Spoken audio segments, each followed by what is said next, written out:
मेहंदी में लालिमा होती है ना, पर मेहंदी के पूरे पेड़ को चीर डालो, कहीं लालिमा दिखा दो तुम तुम्हें सामने, नहीं ना। उसकी एक प्रक्रिया है ना।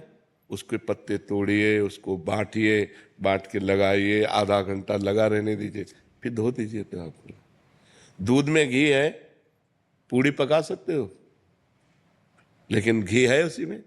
उसकी एक प्रक्रिया है। उसको दही बनाओ, मंथन करो, मक्खन निकालो, फिर उसको तप्त करो, तब वो घी बन जाएगा। समझ रहे ना।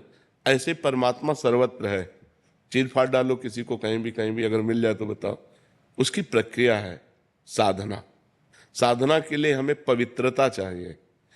तो हम भगवान के परम पवित्र दिव्य स्थानों में जाते हैं, हरिद्वार, काशी। इनमें हमें पवित्रता मिलती है।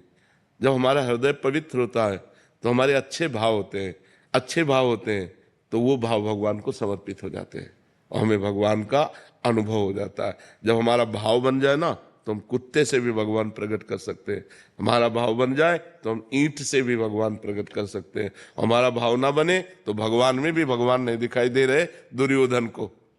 दुर्योधन का भाव नहीं है भगवान के प्रति। तो श्री कृष्ण को एक बहुत विद्वान प्रवीण यदुवंशी समझता, वो भगवान नहीं मानता। दुर्योधन भगवान नहीं मानता। जब भगवान ने विराट रूप दिखाया तो बंदी बनाने की कोशिश की। वो भगवान को मनुष्य मानता रहा, कभी भगवान नहीं माना। तो बात समझ में नहीं। ये जो तीर्थ बने हैं ये पावर है, अध्यात्म के पावर है। जैसे गंगा जी नहा के आप देखो कैसा लगता है, एकदम लेकिन नियमानुसार। अब गए कुल्ला कर रहे हो, थूक रहे हो और मल रहे हो, साबुन लगा रहे हो, कोई अनुभव नहीं होगा। गए साष्टांग दंडवत किए, माथा में जल रखा और गए चुपचाप 5, 7, 11 डुबकी लगाई, एकदम बाहर हो गए। देखो एकदम आनंद आएगा। वृंदावन आए, परिक्रमा लगाओ, बिहारी जी के दर्शन करो, किसी का दिया हुआ कुछ खाओ मत, रजरानी लगाओ, नाम जप करो। जब जाओगे तो एक अच्छा अनुभव होगा, एक आनंद अनुभव होगा। अब यहीं आओ, इधर उधर सब गंदगी करो, तो जब जाओगे तो कुछ हाथ नहीं लगेगा। ये परम पवित्र स्थान बनाए गए हैं कि हमको अध्यात्म का सहयोग मिले, हमारे जो गलतियां हो गई, पाप हो गए, वो नष्ट हो जाए। भगवान सर्वत्र है, पर जैसे दूध में सर्वत्र घी है, दूध से काम नहीं चल सकता, उसका प्रक्रिया। तो ऐसे प्रक्रिया का मतलब साधना।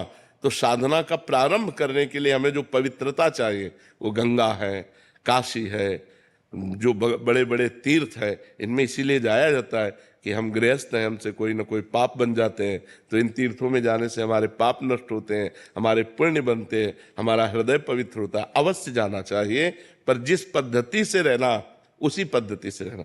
हर तीर्थ में एक दिन उपवास करना चाहिए। अगर 3 दिन वास करे तो एक दिन उपवास करना चाहिए, दूसरे दिन फलाहार करना चाहिए, तीसरे दिन अन्नाहार करना चाहिए। एक दिन तो प्योर पूरा ऐसे जल पे रहना चाहिए, या ऐसे कष्ट सहना चाहिए तीर्थों में जाकर। एक दिन उपवास करो, वृंदावन की परिक्रमा करो, बिहारी जी के दर्शन करो, यमुना स्नान करो, यमुना जी के पास बैठकर नाम कीर्तन करो, नाम जप करो, ये कमाओ।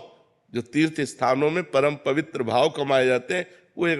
लेकिन बड़ा विचित्र है, यमुना किनारे भी बैठकर गंदी बात करेंगे, यमुना किनारे भी बैठकर गंदी क्रियाएं करेंगे, इधर उधर सब गंदी बातें करेंगे, तो धाम का